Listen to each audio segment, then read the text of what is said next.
Una portentosa y oscura noche encierra al mundo cristiano. La apostasía respecto a los mandamientos de Dios es una evidencia de esta noche profunda, oscura y aparentemente impenetrable. Los sistemas que dejan sin efecto la verdad de Dios son muy apreciados. Los hombres enseñan como doctrina mandamientos de hombres, y sus aseveraciones son tomadas como verdad. El pueblo ha recibido teorías de hombres. Así el Evangelio es pervertido y la Escritura malinterpretada. Como en los días de Cristo, la luz de la verdad es empujada hacia el fondo. Se honran las teorías y suposiciones de los hombres en lugar de la palabra del Señor Dios de los ejércitos. La verdad es contrarrestada por el error. La alta crítica tuerce, divide y distorsiona la palabra de Dios. Se reconoce a Jesús, pero tan solo para ser traicionado con un beso. La apostasía existe y rodeará al mundo hasta el fin. Su carácter horrendo y su oscurecedora influencia serán vistos en los enloquecedores tragos administrados por Babilonia. ¿Cómo podemos saber que no estamos rodeados por la oscuridad de esa noche? ¿Los mandamientos y aseveraciones de hombres son nuestra guía o somos gobernados por un poder más elevado? ¿Hemos abrigado sistemas que hacen que la verdad de Dios no tenga efecto? ¿Acaso torcemos, dividimos y distorsionamos la palabra de Dios a través de la insensata metodología usada por la alta crítica? ¿Nos ha dejado Dios vagando en las tinieblas sin algún sistema de interpretación que tenga su aprobación divina? ¿Cuál es el modo apropiado para estudiar la Biblia? Para que podamos responder adecuadamente estas preguntas, debemos volver en el tiempo algunas generaciones atrás, a un tiempo en que las opiniones y teorías de los hombres comenzaron a ser desestimadas por aquellos que estaban buscando la verdad tal cual se revela en la palabra de Dios. Debemos volver al tiempo de nuestros padres, los mileritas.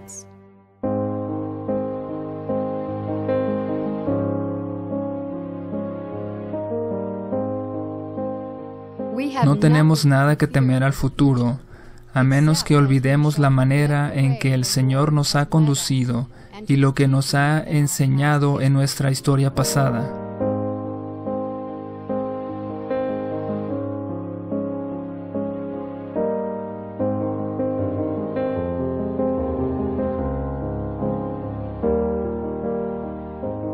Por varios siglos antes de la reforma que dirigió Guillermo Miller en el siglo XIX, los dogmas del papado habían cegado las mentes de los habitantes de la tierra.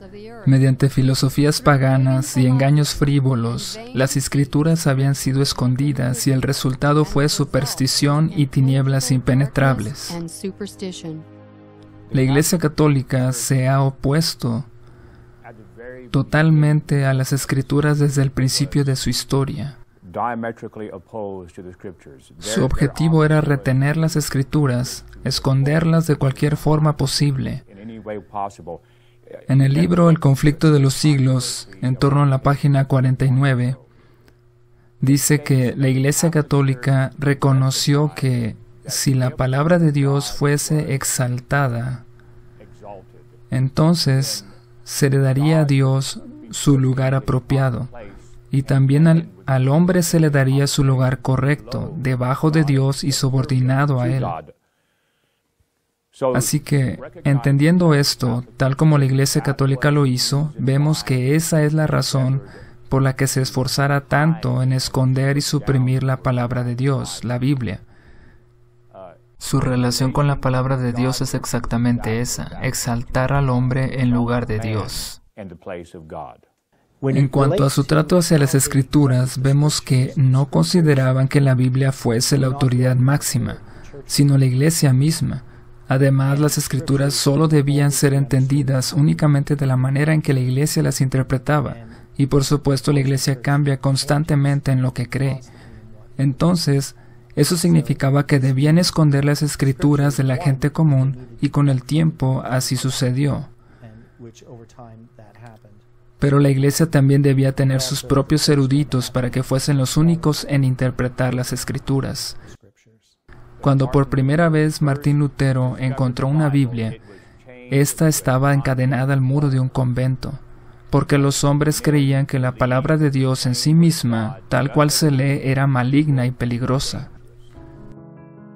Mediante una alianza con la autoridad civil de Europa consolidada en el siglo VI, la Iglesia Católica ejerció poder absoluto, tanto eclesiástica como políticamente. Pero en febrero de 1798 el Papa fue llevado cautivo, terminando así el largo y oscuro período de supremacía y opresión papal.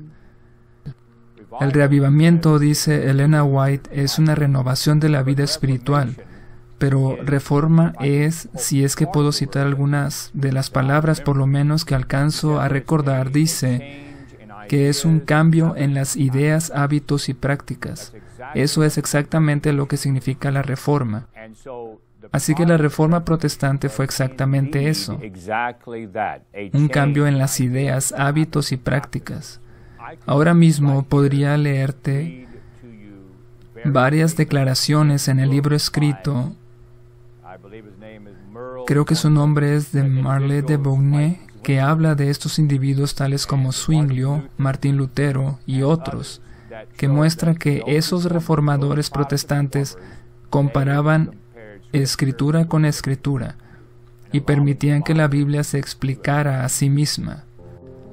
En toda la cristiandad se veía amenazado el protestantismo por formidables enemigos. Pasados los primeros triunfos de la Reforma, Roma reunió nuevas fuerzas con la esperanza de acabar con ella.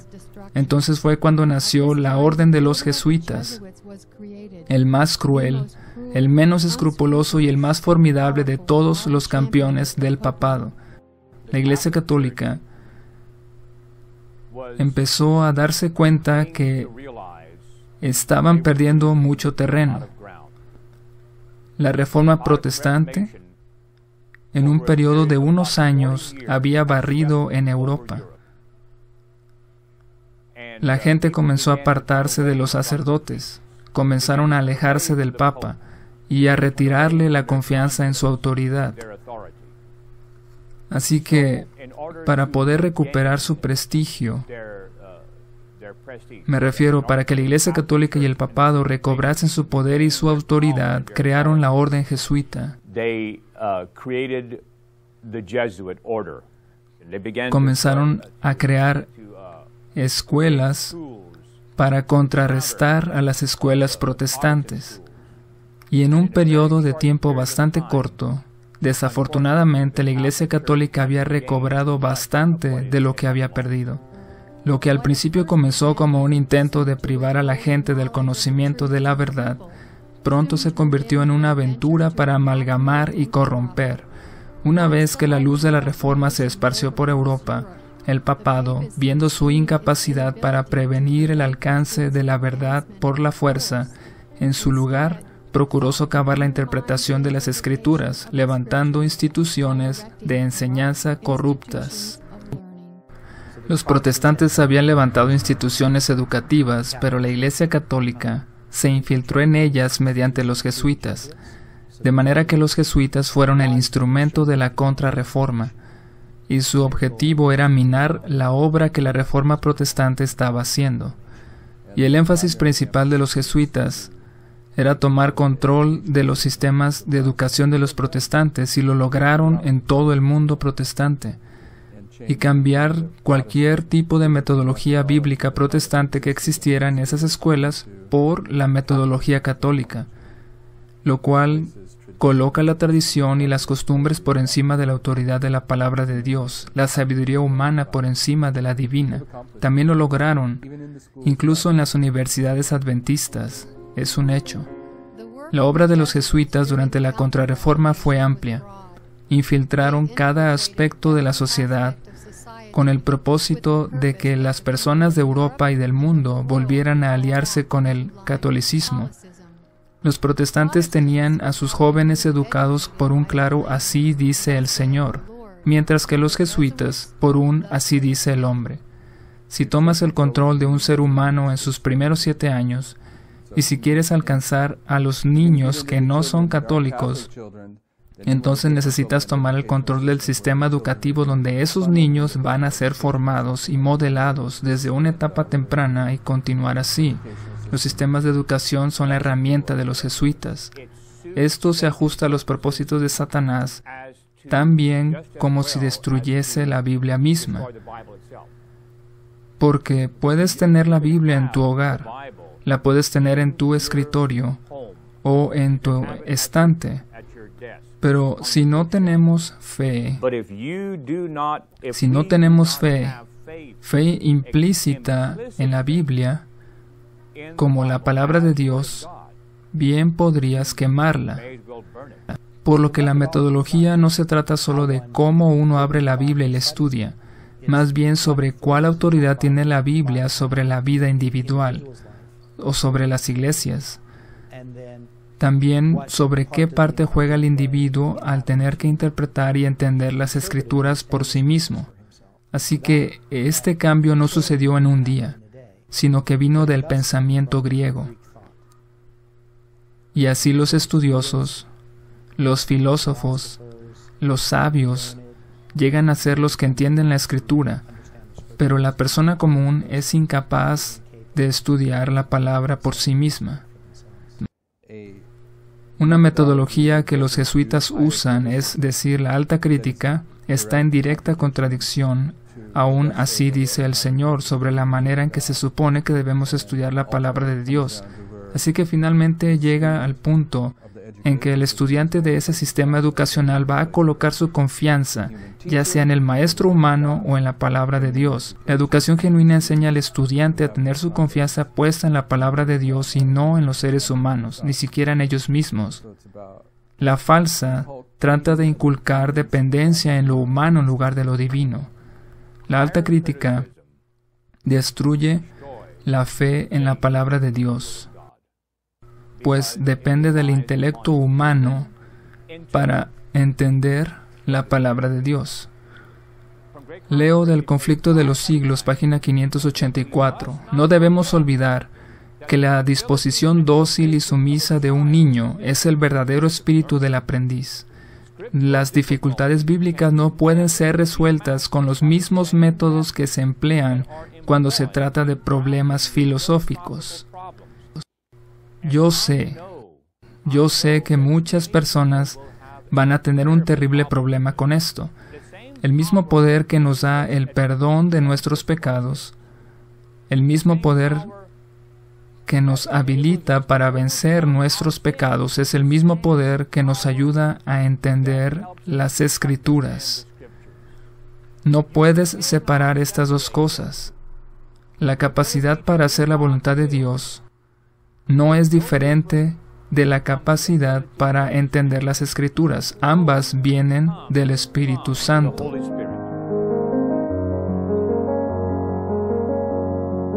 No deberíamos ponernos a estudiar la Biblia con esa confianza en nosotros con la cual tantos abordan los dominios de la ciencia, sino en espíritu de oración y dependencia hacia Dios y con un deseo sincero de conocer su voluntad. Debemos acercarnos con espíritu humilde y dócil para obtener conocimiento del gran Yo Soy. De lo contrario, vendrán ángeles malos a oscurecer nuestras mentes y a endurecer nuestros corazones al punto que la verdad ya no nos impresionará. Si muchos teólogos no comprenden mejor la palabra de Dios, es por la sencilla razón de que cierran los ojos con respecto a verdades que no desean poner en práctica.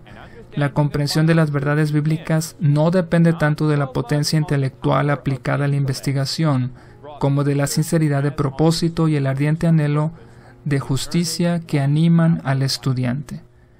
Para ilustrar cómo el catolicismo usa la tradición, quiero leer esta cita del Concilio Vaticano II sobre la tradición de los padres.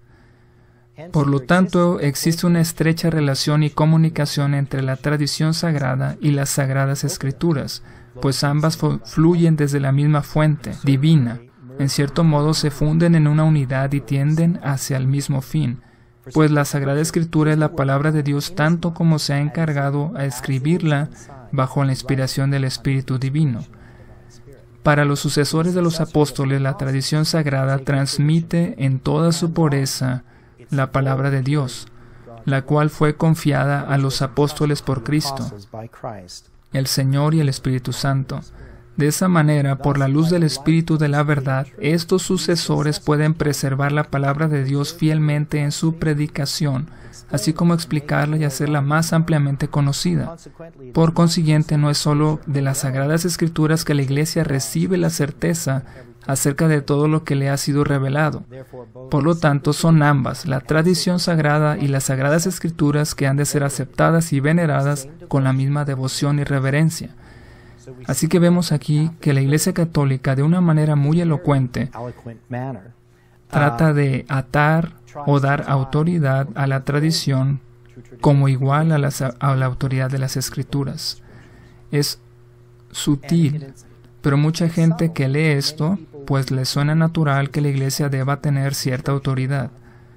Incluso dentro del adventismo tendemos a ver eso de la misma manera, donde si vamos a entender la Biblia necesitamos saber lo que enseña la Iglesia, y eso es básicamente un principio católico. Si queremos entender la Biblia necesitamos saber lo que la Biblia enseña. Lo que la Iglesia enseña es irrelevante en este contexto. La historia que sigue al inicio de la Contrarreforma está repleta de ejemplos de la lucha educativa iniciada en ese momento. Desde la Revolución Científica a la Ilustración, el periodo subsiguiente a la fundación de la Compañía de Jesús y hasta 1798, fue el tiempo del así llamado avance intelectual, que solo sirvió para destruir la fe en la palabra de Dios y fomentar una mentalidad temporal. A pesar de que las persecuciones que sufrieron los reformadores protestantes de parte de la Iglesia Católica eran fuertes, la influencia mucho más insidiosa de los jesuitas en el ámbito de la educación fue absolutamente perjudicial a la fe protestante en conjunto y ha tenido un fuerte efecto a largo plazo. En lo que concierne a la interpretación de la Biblia, el fundamento racionalista de aquella época ha hecho mucho daño a la sencilla fe en la palabra de Dios. La alta crítica de los siglos XVIII y XIX reemplazó efectivamente la fe con la razón. De este modo llegamos a un momento en el que Dios se propuso devolver la llave del conocimiento a sus siervos y restaurar la fe en su palabra, en oposición a la filosofía racionalista de aquella época. Y así entramos en la historia de los Milleritas.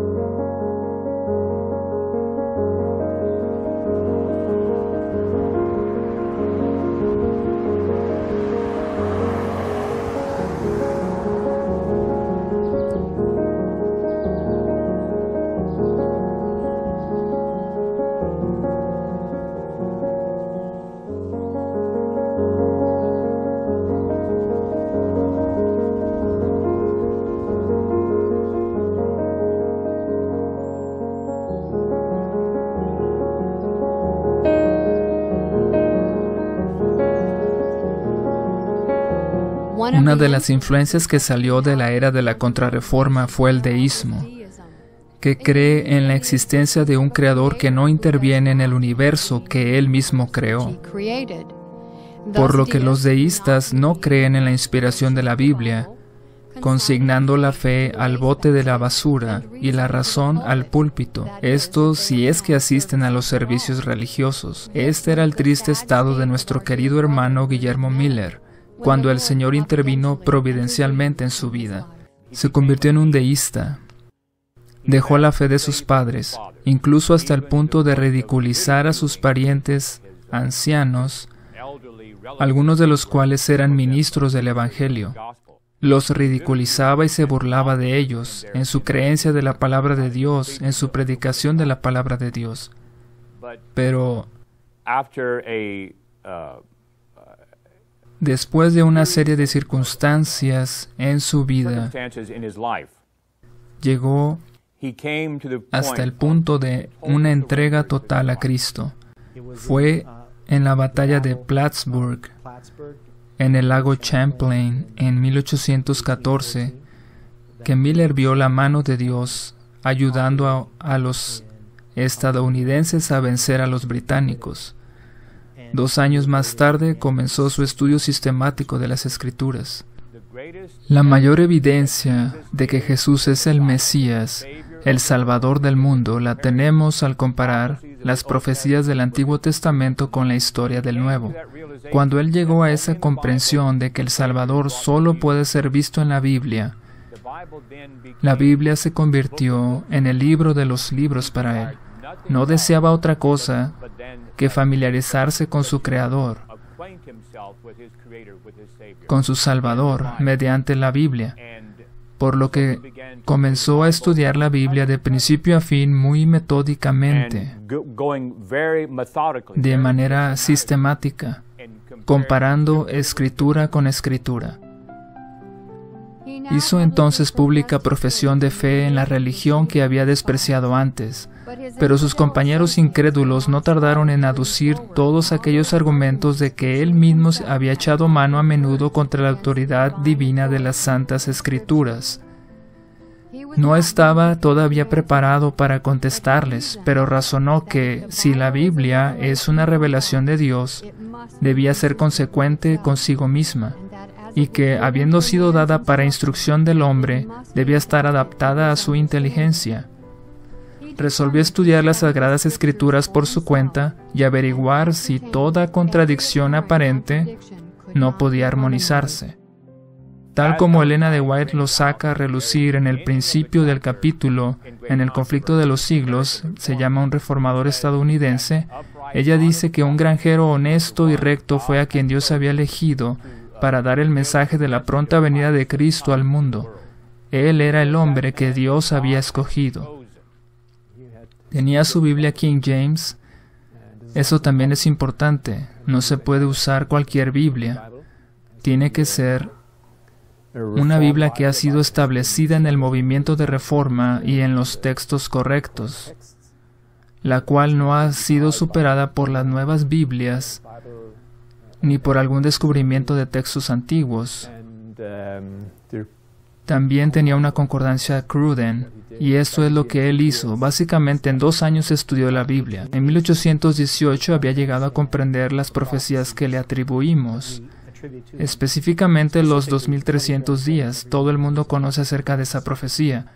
Además, la primera profecía que llegó a entender y que apuntaba a 1843 era la de los 7 tiempos de Levítico 26. Fue entonces cuando llegó a comprender los 2300 días y luego en Daniel 12 los 1335 días. Estas 3 profecías fueron su principal argumento para mostrar que Jesús debía volver alrededor del año 1843. Tenía ese llamado en su corazón durante mucho tiempo acerca de cómo se suponía que debía ir a decirle a la gente lo que estaba aprendiendo, pero se resistía. Por último, supongo que se le ocurrió una forma de silenciar al Señor sobre ese asunto. Entonces hizo una oración al Señor que decía: si quieres que enseñe este mensaje, alguien tiene que invitarme. Ese mismo día, cuando salió del bosque donde oraba, un muchacho joven se acercó y lo invitó a predicar el día siguiente en la iglesia de su padre. Miller se frustró bastante, yo creo. Pensó que se había librado del Señor en ese asunto, pero le llamaron justo a eso. Así, una vez más, como en la Reforma Protestante, había una actividad divina dirigiendo, una actividad providencial en la dirección y el control de su obra, más allá de su estudio. Sin embargo, su metodología era línea sobre línea. Incluso sus enemigos durante todo el tiempo hasta el final no pudieron refutar su posición. La mayoría de nosotros no nos damos cuenta realmente del hecho de que él estaba haciendo el trabajo de un reformador, en el sentido de que a lo que se oponía principalmente era la idea del milenio de paz. Ese tipo de necedades, como la enseñanza del milenio según la Iglesia Católica, había sido aceptada por el mundo protestante en su mayoría. Miller estuvo 100% en contra de eso. por lo que él fue uno de los reformadores y está conectado directamente con Wycliffe y Lutero, terminando aquella obra. Cuando llegó a esa comprensión, venía a él a la convicción: ve y dilo al mundo, pero hizo lo que hizo Moisés. ¿Quién soy yo? Tartamudo, soy tímido. Nunca fui entrenado para ser un orador público. De todos modos, nadie sabe nada de mí. Así que Miller simplemente lo guardó para sí, pero cuando comenzó a trabajar entre la gente, inmediatamente hubo frutos de su labor. Hubo personas que se convirtieron y fueron traídas de vuelta al Señor como resultado de sus labores. Miller, en sus estudios, estableció ciertas reglas de interpretación bíblica muy sólidas. En cuanto a la exposición de la Biblia, operó de manera similar a la de los grandes reformadores de los siglos anteriores cercanos a su tiempo. Se dio cuenta de que el estudiante de la palabra debía reunir todas las escrituras y permitir que la Biblia fuese su propio intérprete, ya que ella es una regla en sí misma. Más importante aún, Miller entendió que la fe era la regla determinante en el estudio bíblico. Creyó que podemos tener confianza de que Dios resguardó la traducción de su palabra y había colocado una barrera alrededor de ella para que pudiésemos entender la verdad, a pesar de no conocer hebreo ni griego. De acuerdo con la hermana White, aquellos que se dedican a la proclamación del mensaje del tercer ángel escudriñan las escrituras bajo el mismo plan que el padre Miller adoptó. En nuestro estudio de la Biblia, todos haremos bien en presentar atención a los principios enunciados. Miller usó estas reglas para mantener sistematicidad y regularidad en sus estudios. Estaba muy consciente del elemento humano envuelto en la interpretación y por lo tanto procuró eliminarlo lo más posible cuando trabajaba. Hay una anécdota de un incidente en donde un hombre fue a la casa de Guillermo Miller, pero no estaba en su casa él aquel día. Pero el hombre quería ver dónde Guillermo Miller estudiaba y se imaginaba que Miller tendría un estante lleno de libros. Así que la hija de Miller, que estaba en casa en aquel momento, recibió a este hombre y le mostró el estudio de Guillermo Miller. Le mostró su biblioteca. Y lo único que había era su Biblia y la concordancia Cruden.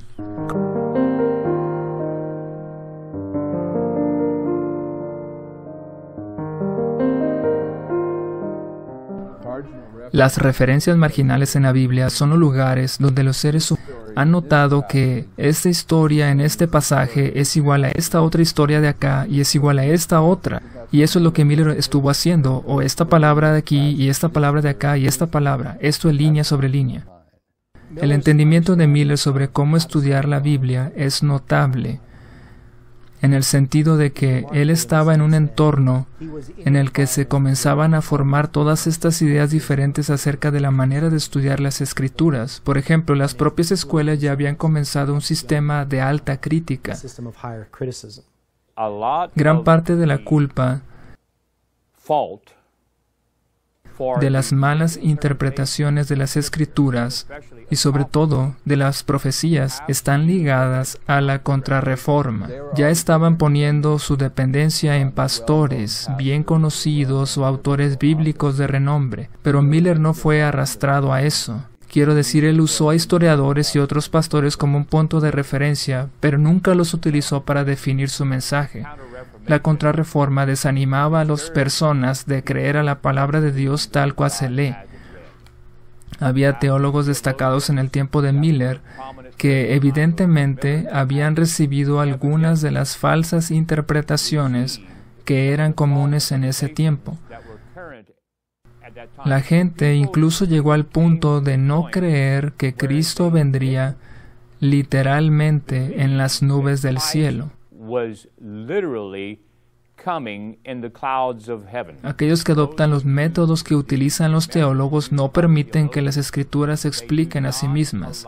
Entonces está el método de Miller, que precisamente sí permite a las escrituras explicarse a sí mismas en contra de los métodos científicos de los teólogos. Para el intelecto moderno, Miller era un erudito bíblico deficiente y un matemático deficiente. Para el humilde estudiante de la profecía, fue uno de los más grandes pioneros religiosos que el mundo haya visto. ¿Quién tiene la razón? Ya hemos presentado el hecho de que Elena de White, que fue dotada con el don del espíritu de profecía, identificó que aquel que presentaba el mensaje del tercer ángel lo hará basado en las reglas que Miller adoptó. Él estaba usando la única metodología que se expresa en la palabra de Dios. La ilustración más clara de la metodología interpretativa se encuentra en Isaías 28. Porque mandamiento tras mandamiento, mandato sobre mandato, renglón tras renglón, línea sobre línea, un poquito allí, otro poquito allá, porque en lengua de tartamudos y en extraña lengua hablará este pueblo. Para entender doctrina hay que reunir todas las líneas de verdad, cada precepto, un poquito allí y otro poquito allá. Y si el resultado está de acuerdo con lo que ya ha sido establecido por el Espíritu Santo, entonces uno no puede estar en error. Así es como los milleritas estudiaron, y la veracidad de sus conclusiones es atestiguada por el espíritu de profecía. El 11 de agosto de 1840, poco más de una veintena de años después de los 2 años de estudio bíblico que inició Miller, su metodología fue confirmada. Apocalipsis 9 es la historia de las últimas de las 7 trompetas. En Apocalipsis tenemos algunas fechas, los 5 meses en conexión con el primer ay, que es la 5ª trompeta. Luego vemos un número muy especial del cual no tenemos nada similar en la Biblia. Una profecía de tiempo que es de 1 año, 1 mes, 1 día y 1 hora. Usando esa llave, se llega a la conclusión de que esto representa 391 años y 15 días. Josias Leach adoptó la metodología de Miller y la aplicó. Al aplicarlas, vio que había una fecha, que el final de los 391 años y 15 días se cumpliría en su época. No estaba demasiado lejos del tiempo en que la descubrió. Creo que él la descubrió en 1838 y el evento que comprendió tomaría lugar en 1840, unos 2 años después de su descubrimiento. Al aplicar la llave del principio de día por año, entendió que había otro evento profético antes de aquel de 1843, y no solo logró descifrar el año, sino también el día exacto. Por lo tanto, entendió que el 11 de agosto de 1840, el Imperio Otomano se desmoronaría. Eso fue lo que predijo, y eso fue lo que sucedió.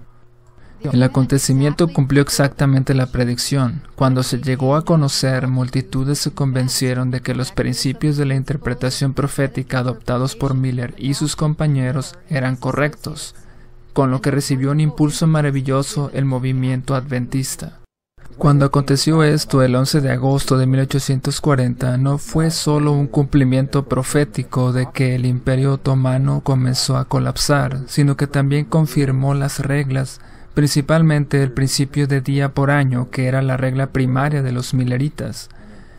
Esto añadió solemnidad a la obra que estaban haciendo, pues para aquel momento estaban prediciendo el fin del mundo, que sería en 1843, y si tenían la capacidad de predecir con anticipación el colapso del Imperio Otomano para el 11 de agosto de 1840, entonces lo que predicaban se convirtió en un asunto serio para cualquiera que quisiera verlo.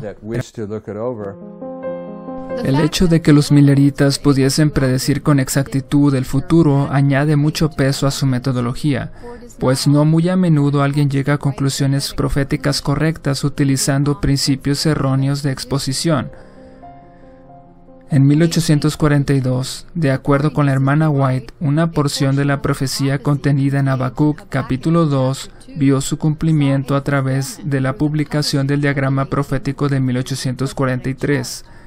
Esta profecía junto con el cumplimiento anterior de Apocalipsis 9, reforzaron las aseveraciones de los milleritas. Ella declara: he visto que el diagrama de 1843 fue dirigido por la mano del Señor y que no debe ser alterado, que las cifras eran como Él las quería, que su mano cubrió y ocultó una equivocación en algunas de las cifras para que nadie pudiese verla, hasta que la mano de Dios se apartase. Josué V. Himes publicó lo que se conoce como el diagrama de 1843, un diagrama que fue nombrado así a pesar de que fue publicado en mayo de 1842. Tiene la fecha de 1843 en la parte inferior.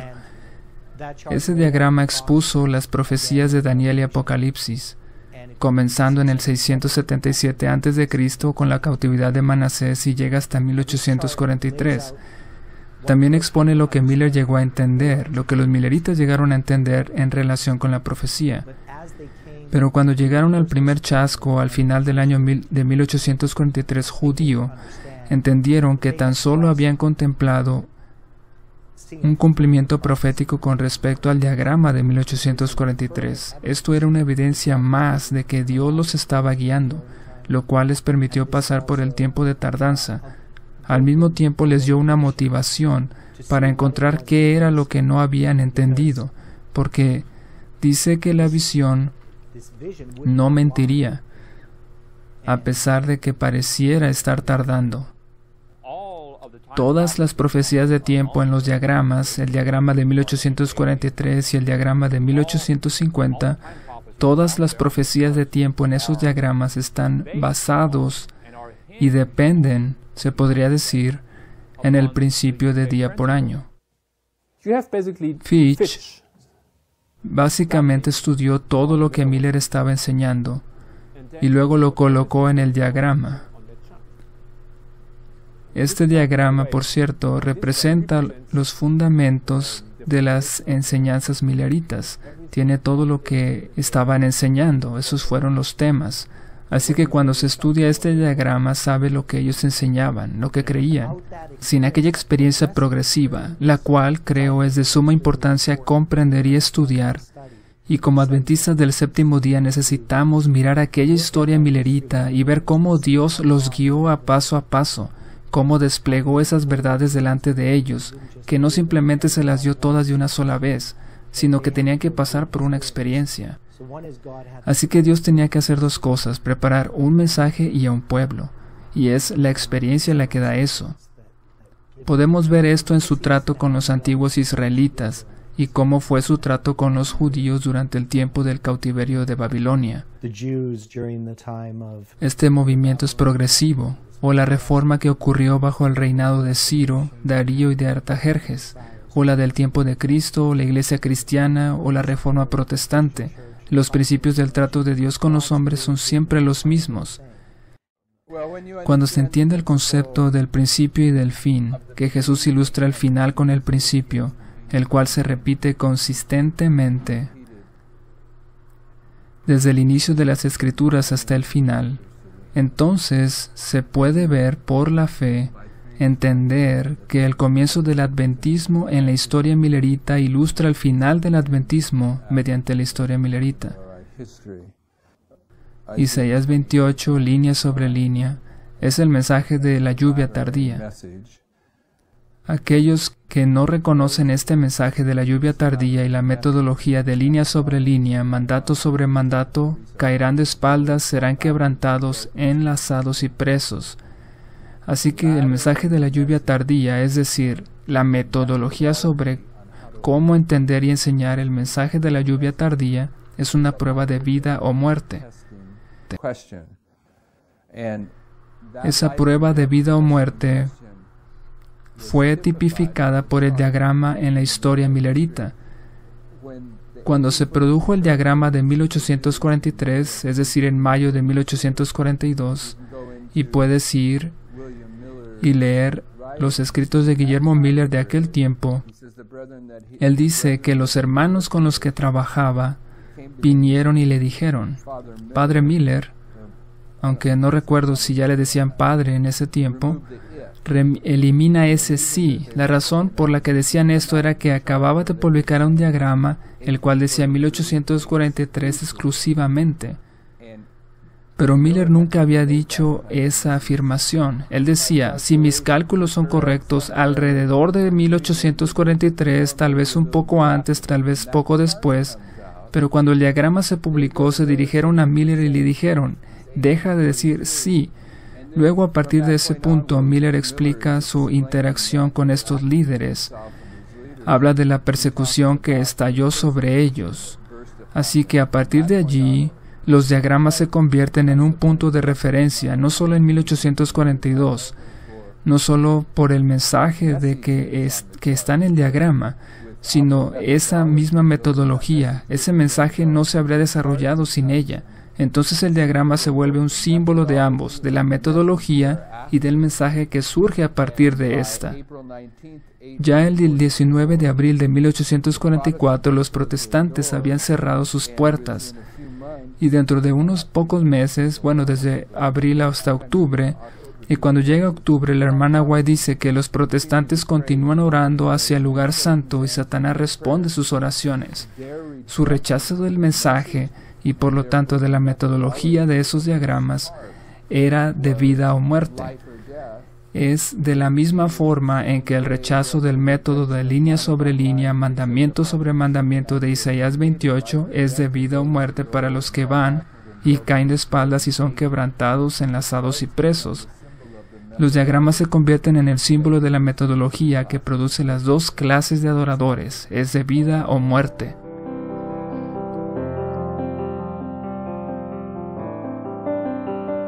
Dado que el diagrama de 1843 fue dirigido por la mano del Señor, entonces las reglas utilizadas para establecer las cosas que contiene deben tener alguna importancia.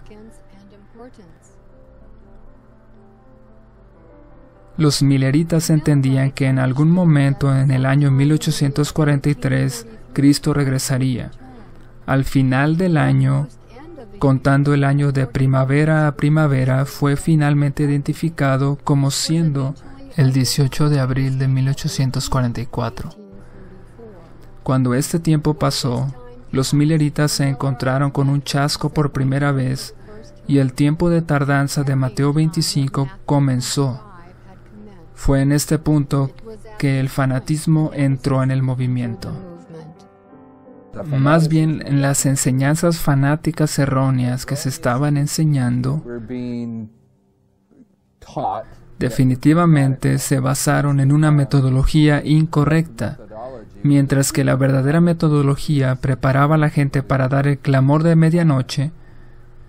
Y no se trata solo de la metodología, se trata también del corazón, se trata de una disposición de crucificarte a ti mismo en tus estudios, algo que algunas personas no están dispuestas a hacer, porque la metodología correcta no solo va a darte la secuencia profética correcta de acontecimientos, sino que va a llamar tu atención a cosas que necesitan ser corregidas en tu propia vida, con el fin de que tú tengas una vida consistente con el mensaje que estás viendo. La mayoría de nosotros, cuando recibimos este tipo de atención del Espíritu Santo y de nuestros estudios, no queremos oírlo. Así que terminamos teniendo una religión que está basada en nuestros sentimientos en lugar de principios. Así que no sé si es lo uno o lo otro, tal vez son las dos cosas. Mala metodología y una experiencia emocional son lo que produce fanatismo y viceversa. Había dos clases de personas en el movimiento en este punto: las vírgenes sabias y las insensatas de Mateo 25. Las sabias, aunque chasqueadas por la tardanza, se durmieron en el sentido de que hasta cierto punto perdieron su celo. Sin embargo, se aferraron a lo que ya habían entendido. Las insensatas perdieron el interés y lo abandonaron todo, y durmieron el sueño de la infidelidad descuidada. Era en el verano de 1844 que ambas clases serían despertadas de su letargo cuando se dio el clamor: «He aquí viene el esposo, salid a recibirle». El clamor de medianoche, cuando introduces ese tema, el clamor de medianoche era lo que podríamos llamar una corrección de rumbo. se dieron cuenta de que el Señor vendría el 22 de octubre de 1844 y no al término del año judío de 1843. Entonces, allí nuevamente fue confirmado el principio de día por año. Los diagramas fueron confirmados y las reglas de interpretación bíblica de Miller. También me gustaría añadir que cuando los milleritas quedaron chasqueados, cuando Cristo no vino el día 22 de octubre de 1844, algunos en ese chasco desecharon ese escudo de la verdad con el fin de salir de este enredo. Simplemente desecharon todo. Por lo que ahora, en su opinión, las reglas de interpretación bíblicas de Miller fueron consideradas como incorrectas. Por el contrario, los que se aferraron a su fe prosiguieron en conocer a Jehová y se dieron cuenta que en realidad la profecía sí se había cumplido. La claridad de esa verdad y la razón por la que esas personas que oyeron esa verdad en el campestre de Exeter pudieron reconocerla fue porque se basaba en la metodología que todos habían estado utilizando por mucho tiempo. Podían ver la validez de ese mensaje, pero estaban usando esa verdad como la última advertencia para decirle a esa gente que todavía se encontraba en las iglesias protestantes que, debido a su metodología, las conclusiones que estaban sosteniendo los estaban llevando de vuelta a Roma. Se estaban convirtiendo en una hija de Babilonia por mantener esas falsas metodologías y necesitaban salir de allí porque estaban a punto de morir. Entonces, Snow usa la metodología para producir el clamor de medianoche. La claridad de esa metodología permitió que esas personas fueran usadas de una manera poderosa. Pero creo que el mensaje que entendieron de allí más bien era: salgan de las iglesias corruptas. Así que esas iglesias se corrompieron debido a su metodología falsa.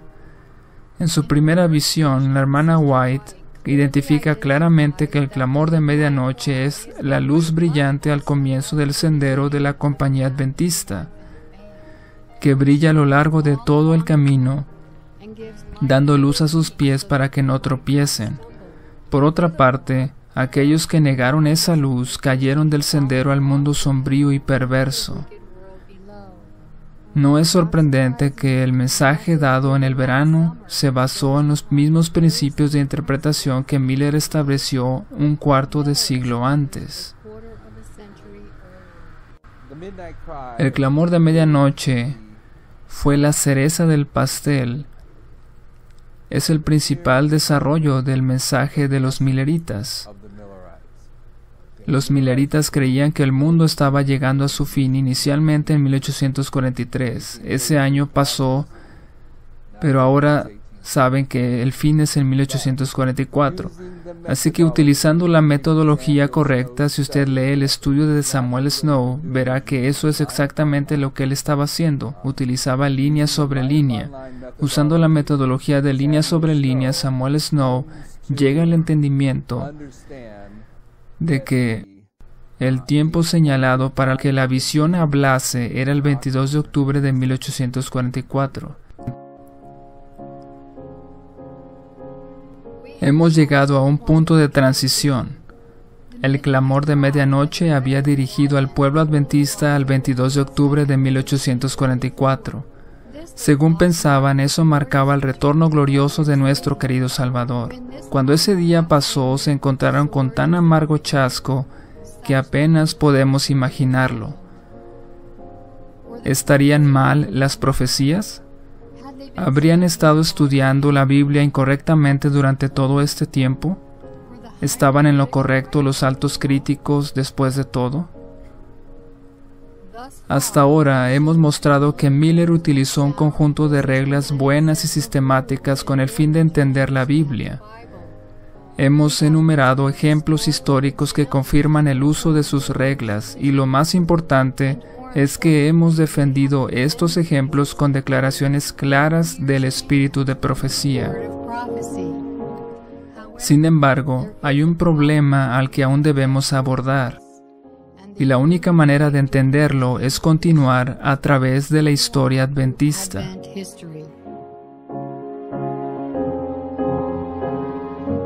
Si los mismos métodos utilizados por Miller fueron empleados por Snow para establecer la verdad del clamor de medianoche, y ese mensaje ha de iluminar el camino de los adventistas hasta que lleguen al extremo final del trayecto, entonces, ¿no es razonable sugerir que todos los adventistas que andan en la luz de ese camino deben estar usando los mismos principios que al comienzo revelaron esa luz?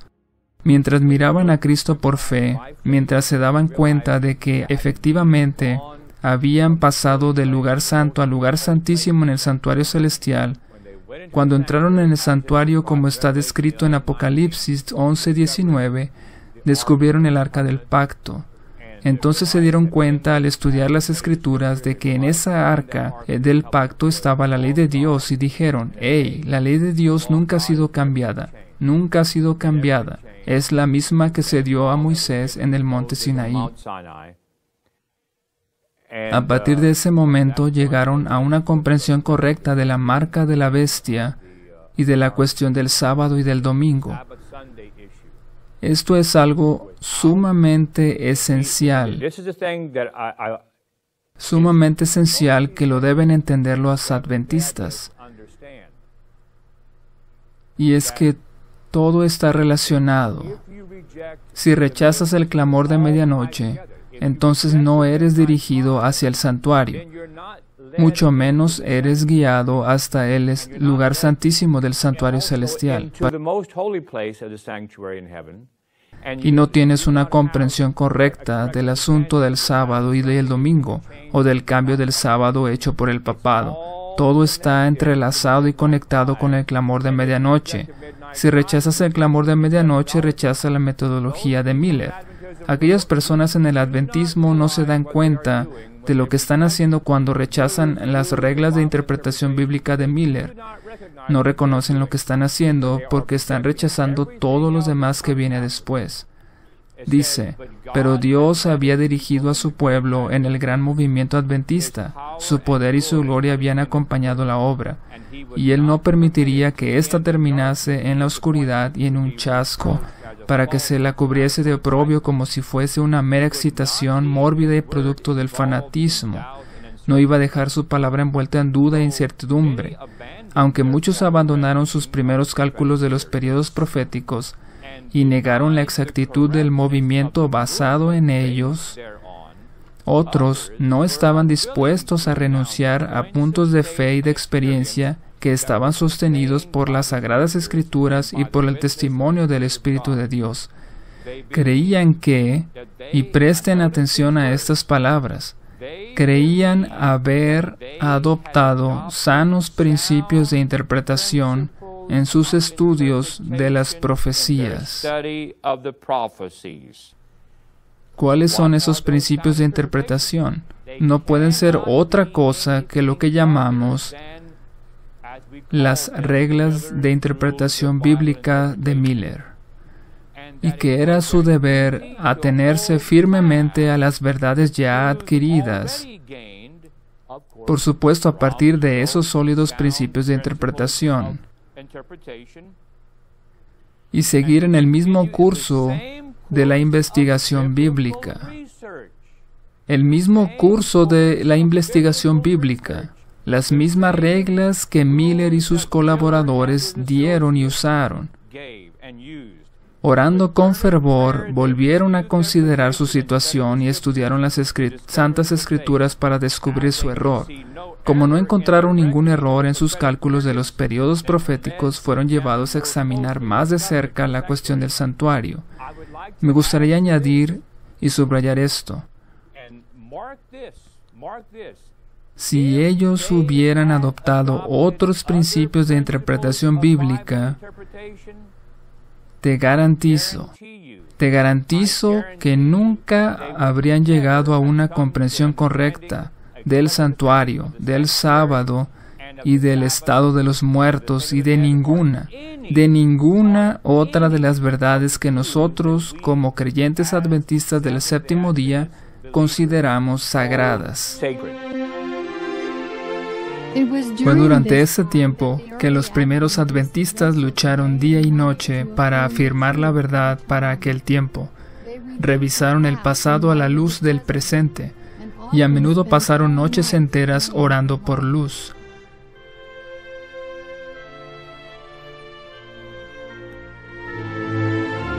El resultado fue una visión sistemática y comprensiva de lo que sería el mensaje y la misión adventista del séptimo día.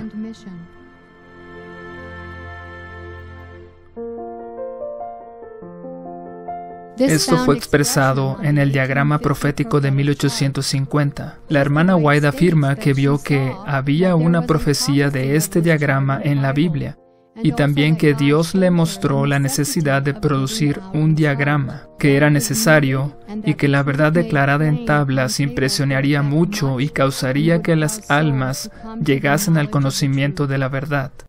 Después del chasco, los adventistas se reunieron y comenzaron a estudiar la palabra de Dios usando los mismos métodos que Miller, pero tratando de entender dónde se habían equivocado. Esas verdades que llegaron a entender, me refiero a los mensajes del primero, segundo y tercer ángeles, el santuario,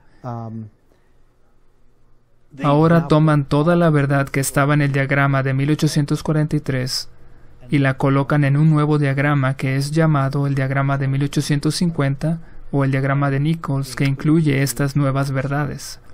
En Habacuc 2, que la hermana White dice en el conflicto de los siglos que fue el punto de referencia para la producción del diagrama de 1843, dice: escribe la visión y declárala en tablas. Tablas es plural. Tenía que ser 2 tablas, no podía ser solo el diagrama de 1843. Tenía que haber por lo menos 2. Porque estas 2 tablas fueron tipificadas por las 2 tablas de los 10 mandamientos. Cuando el Señor entró en pacto con Israel antiguo, le dio 2 tablas. Cuando entró en pacto con el Israel moderno, le dio también 2 tablas. Las 2 tablas de los 10 mandamientos representan, tipifican las 2 tablas, la de 1843 y la de 1850. Por lo tanto, en cuanto a la tabla de 1850, es cierto que la hermana White dice que Dios estaba en su publicación, pero es más profundo que eso. El diagrama de 1850 se convierte en el símbolo de la relación de pacto en la que el Señor entró con el adventismo al comienzo. Había que tener ambos diagramas en su lugar. No es una coincidencia que haya sido en el año 1850. El número 50 nos apunta al Pentecostés, el jubileo, la ley de Dios y tantas otras cosas. Aquí entró en pacto con ellos, al comienzo del adventismo. No es un accidente que en medio de la historia, entre 1844 y 1850, después en 1846, también tenemos tantas referencias sobre esa relación de pacto. El pacto es en realidad establecido después del 22 de octubre de 1844, porque Él está haciendo un pacto con las personas que viven en el periodo de tiempo de la dispensación del lugar santísimo. Por lo tanto, Él tiene que meterlos al lugar santísimo antes de poder entrar en ese pacto del lugar santísimo con ellos. Así entraron por la fe el 22 de octubre de 1844, pero en el 1846 Jaime y Elena White comenzaron a guardar el sábado, y el sábado es un símbolo del pacto. También se casaron ese mismo año y el matrimonio es un símbolo del pacto. El nombre de Elena fue cambiado de Harmon a White, lo que es un símbolo de un pacto también. Fue rebautizada también en 1846. Entonces tenemos testigo tras testigo en esta historia que de 1844 a 1846, en la que el Señor estaba finalizando o había alcanzado el clímax de su relación de pacto, y la producción del diagrama de 1850 declara eso mismo.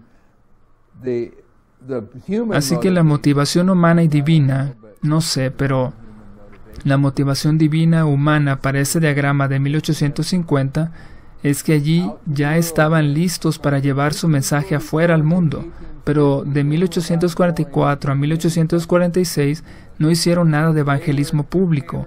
Estaban descifrando lo que estos pilares de verdad significaban y llegando a la comprensión de quiénes eran ellos mismos, y consideraron el diagrama de 1850 como su primera herramienta de evangelismo público, sin entender que lo que sucedía era que el Señor había terminado su pacto de alianza, o como se pueda llamar, con estas personas en 1850, y que ahora estaban dispuestos a tenerlos como su pueblo del pacto a través de la historia. 13 años más tarde empezaron a virar en la dirección equivocada, en 1863. Cuando miramos al adventismo, yo supe cuando me convertí en adventista que el adventismo se inició con el movimiento millerita, pero 35 años después los adventistas a menudo solo hablan de 1863 como el comienzo del adventismo, cuando la iglesia se formó oficialmente, e ignoran esa historia anterior. Una razón es que muchos adventistas se avergüenzan de ella. Solo ven que Miller cometió un error, que estaba equivocado con la fecha errada. No entienden que él estaba en lo correcto con respecto a su metodología y en lo correcto en cómo entendió las profecías de tiempo. Pero el único error fue que las interpretó como siendo la segunda venida de Cristo. Sin embargo, eso fue en la providencia de Dios porque Miller aún marcó el comienzo del juicio, algo que Miller pensó que era un día literal, y nosotros estamos en ese día del juicio, pero no se trata de un día literal, sino de un periodo de tiempo. Creer que podemos olvidarnos de esta historia y que esto es tan solo para los antiguos milleritas que no entendían las cosas, y por lo tanto tenemos que desarrollar un sistema de entendimiento totalmente nuevo sobre la interpretación de la Biblia, sería como ir en contra de la obra que hizo el Señor en esta historia.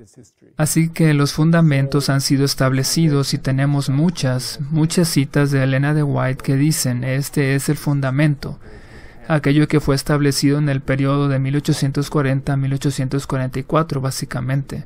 Esto puedes mostrarlo repetidamente. Por lo tanto, no hay nada allí sobre lo que debamos poner un solo dedo. En 1863, el mismo año en que los adventistas se organizaron oficialmente, fue publicada una pieza importante en la historia adventista, el diagrama de 1863. A diferencia de las dos tablas que contenían las posiciones de los milleritas y de los primeros adventistas, esta tabla no fue guiada por la mano del Señor.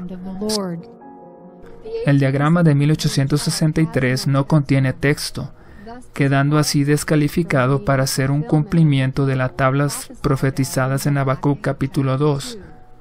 La otra diferencia notable es el hecho de que los 7 tiempos de Levítico fueron eliminados de la publicación de 1863. Estas diferencias, aunque aparentemente insignificantes, revelan un cambio en la dirección de la Iglesia. La pregunta es, ¿fue para bien o fue para mal? El método de interpretación bíblica comenzó a ser menos apreciado en ese entonces, alrededor de 1863. Una vez que cambias el método de estudio, vas a llegar a conclusiones diferentes. Así que los argumentos que se utilizan desde ese tiempo para rechazar Levítico 26 como la base de un periodo de 2520 años son los métodos del protestantismo y no los métodos de Miller. El rechazo de los 2520 proviene de esta metodología de experticia gramatical. Si vas a Levítico 25 y 26, que es a donde el ángel Gabriel dirigió a Miller para que llegara a su conclusión acerca de los 7 tiempos, encontrarás que no hay manera de que Miller hubiera estado usando la gramática del hebreo para llegar a esa conclusión. Por lo tanto, tomarse el trabajo de criticarlo a nivel gramatical cuando está claro que se estaba guiando por el contexto, así verás que Guillermo Miller estaba usando el contexto del capítulo 25 para llegar a entender lo que él entendió sobre el capítulo 26 de Levítico. Pero en 1863, cuando en el adventismo aconteció este cambio de rumbo con todas las cosas que estaban sucediendo, puedes ver el comienzo de esta metodología corrupta ya entrando. Comienza justamente con la primera verdad profética que Miller entendió, es decir, los 2520. Ya sabes, es una poesía divina o lo que sea. Hay un montón de verdades que Miller introdujo, pero la primera que encontró es la primera que atacaron. En 1863 la Iglesia se estableció en forma legal. La organización en general es necesaria y es buena. Si estudia la historia de la Iglesia apostólica o de la Iglesia del Antiguo Testamento, Dios siempre tiene una iglesia organizada. Entonces, la organización de la Iglesia de Dios era necesaria, era importante. Sin embargo, hay diferentes maneras de organizar algo. Y los milleritas entendieron, y nosotros entendemos, que la forma en la que trataron de organizar la Iglesia, en la que ellos organizaron, fue una repetición de lo que hicieron los judíos cuando clamaron que querían tener un rey. Dios ya había establecido un sistema en ese periodo de tiempo. Tenía jueces, tenía profetas gobernando a su pueblo, pero ellos querían un rey. 20 años después de que la iglesia fue organizada, el adventismo comenzó a ser socavado. En 1883, un paso sorprendente había sido dado por el hermano Urias Smith. Se convirtieron bastante rápido en lo que la Biblia describe como la Odisea. Tienen una herencia muy valiosa. Creen y saben que Dios les ha puesto sobre un fundamento firme. Se aferran fuertemente a Él, pero luego también llevaría a cabo algunos movimientos totalmente equivocados. Inmediatamente se desconectarían del espíritu de profecía, negando o criticando o dudando del don que Dios le había dado a Elena de White. Este fue el proceso que se ve demostrado a través de Urias Smith y después con otros líderes de la iglesia. Urias Smith, unas o 2 décadas más tarde, dijo que algunas porciones de los escritos de Elena de White, algunas porciones del espíritu de profecía son inspiradas y otras no. Estaba diciendo que cada vez que la hermana White escribía libros como El conflicto de los siglos y Patriarcas y Profetas y libros de ese tipo, esos sí eran inspirados, pero los testimonios, esos no. Urias Smith había sido reprendido por Elena de White, es lo que la gente conjetura.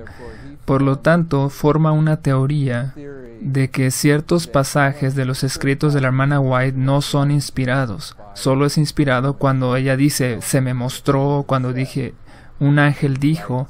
Pero si ella escribe una carta de reprensión a Urias Smith, eso no es inspirado. Así fue, y publicó eso en la Review. Y la hermana White se le opuso por estas falsas enseñanzas acerca de la inspiración. Para empeorar la situación, el año siguiente, el presidente de la Asociación General, George E. Butler, escribió una serie de artículos sobre los grados de inspiración, probablemente para armonizar los desacuerdos sobre la fiabilidad de los escritos de la hermana White. Butler, a continuación, va aún más lejos diciendo, bueno, algunas porciones de la Biblia son inspiradas y algunas no lo son. El anciano Butler, que era el presidente, comienza a escribir 10 artículos. Estos mostrarían que la Biblia tiene diferentes grados de inspiración y llegaría a algunas conclusiones muy extrañas, como creer que Algunos libros ni siquiera son inspirados en absoluto o solo tenían algunas partes. Algunos eran solamente un poco inspirados y otros lo eran totalmente. Y esto es un ataque a los fundamentos que fueron colocados y establecidos. Este es el resultado de una disminución en el aprecio que se tenía por esas reglas de interpretación de la Biblia que fueron establecidas por Guillermo Miller. Así que desde 1863, para cuando llegas a 1883, 1884, en esa historia que es de unos 20 años, su comprensión de la metodología ha llegado a un punto donde están lo suficientemente llenos de sí mismos que pueden comenzar a escoger y elegir cuáles porciones del espíritu de profecía y cuáles porciones de la Biblia son inspiradas. Luego, 4 años después, en la sesión de la Conferencia General de 1888, por voto rechazan la autoridad tanto de la Biblia como del espíritu de profecía. Es un desarrollo progresivo que solo empeora cuanto más avanzamos a través del tiempo. Y empezamos a ver que algo está saliendo mal y Elena de White habría de escribir en contra de esto y lo corregiría. Habían implementado ya en sus enseñanzas en los colegios de las escuelas de teología, se estaba iniciando algún proceso. No solo es que iba en la dirección equivocada, pero se estaba desconectando de la fundación que se había establecido. Esta es una continuación del cumplimiento de un sueño de Guillermo Miller. Ahora, las joyas de la verdad se están mezclando con la basura de las doctrinas del mundo. Cuando Uriah Smith y George Butler hicieron estas declaraciones sobre la inspiración de la Escritura, iban hacia atrás, hacia las doctrinas sostenidas por los protestantes apóstatas.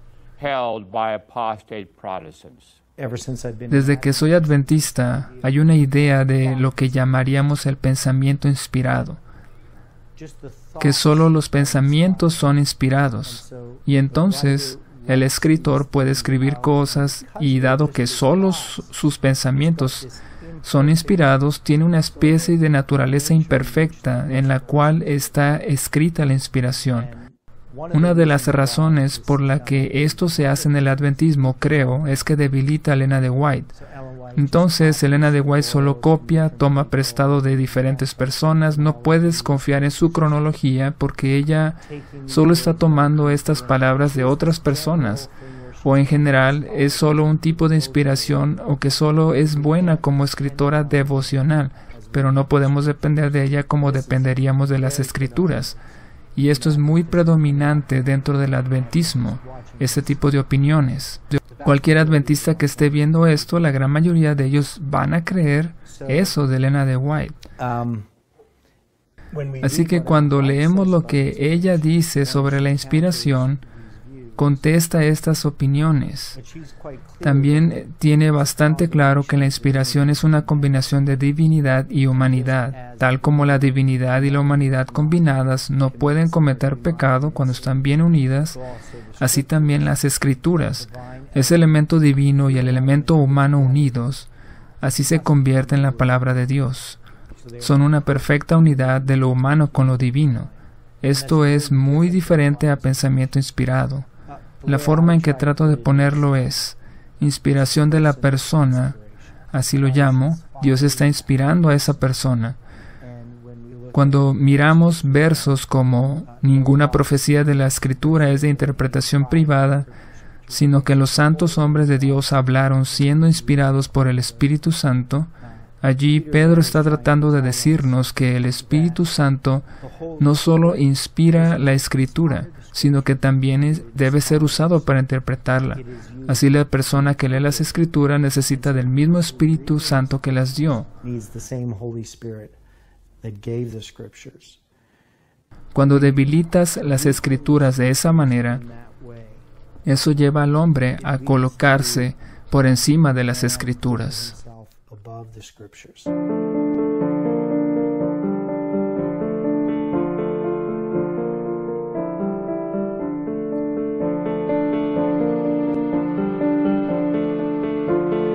Así, en la primera generación del adventismo, que siguió a la historia de los milleritas, vemos un alejamiento sutil de las verdades y principios dados por Dios a través de Guillermo Miller y sus asociados. Vemos el comienzo de una dispersión que solo empeoraría, como había sido prefigurado en el sueño de Guillermo Miller.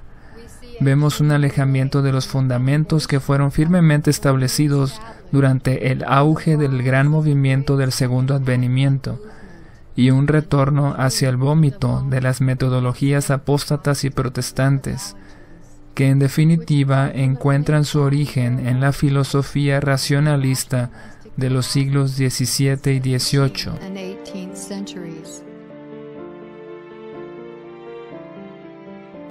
Casi imperceptiblemente, las influencias de filosofía racionalista y de la alta crítica estaban haciendo su camino en las mentes de los adventistas, para encontrar pronto una expresión en una forma más audaz y blasfema dentro de nuestras filas.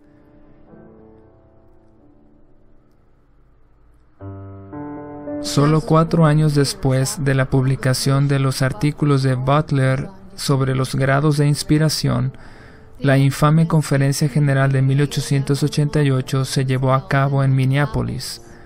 Había 2 lados en la controversia. En uno estaba Uriah Smith y el presidente de la Conferencia General, George Butler. En el otro estaban Elliot J. Waggoner y Alonzo T. Jones. Así que eso estaba en la cabeza de todos a medida que se acercaba 1888. Hubo el rechazo del espíritu de profecía por parte del liderazgo de la obra educativa y de la obra de publicaciones. Se rechazó la autoridad de la palabra de Dios de parte de la Conferencia General. Hubo una mala sesión en la Conferencia General en 1886. Hubo personalidades que estaban con los nervios de punta. Hubo desacuerdos en temas proféticos. Habían tenido desacuerdos y ofensas en la sesión de la Conferencia General 2 años antes.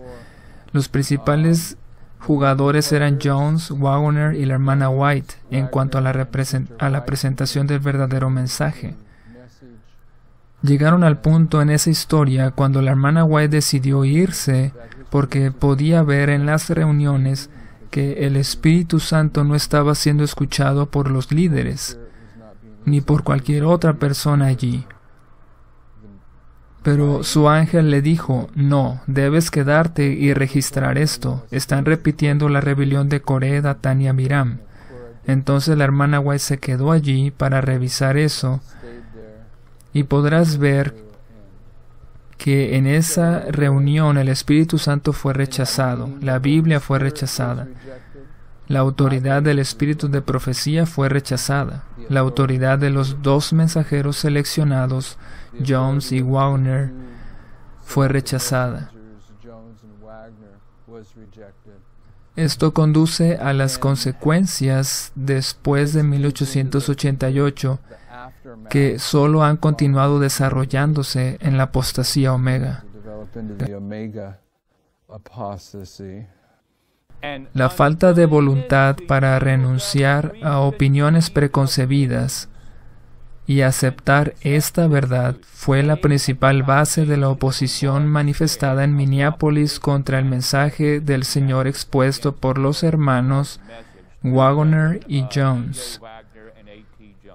Suscitando esa oposición, Satanás tuvo éxito en impedir que fluyera hacia nuestros hermanos, en gran medida, el poder especial del Espíritu Santo que Dios anhelaba impartirles. El enemigo les impidió que obtuvieran esa eficiencia que pudiera haber sido suya para poder llevar la verdad al mundo, tal como los apóstoles la proclamaron después del día de Pentecostés. Fue resistida la luz que ha de alumbrar a toda la tierra con su gloria, y en gran medida ha sido mantenida lejos del mundo por el proceder de nuestros propios hermanos. El Congreso de 1888 marcó el comienzo de una nueva era en el adventismo. Los viejos portaestandartes que ahora descansaban en sus tumbas dejaron su lugar a los nuevos. Y con esa transición de la responsabilidad también vinieron nuevas ideas concernientes a las antiguas verdades establecidas. Como ya se ha mostrado, la naturaleza de la inspiración estaba bajo consideración. Además de esto, el más notable entre los debates que tuvieron lugar en los albores de esta nueva era fue el asunto del continuo, como se encuentra en el libro de Daniel.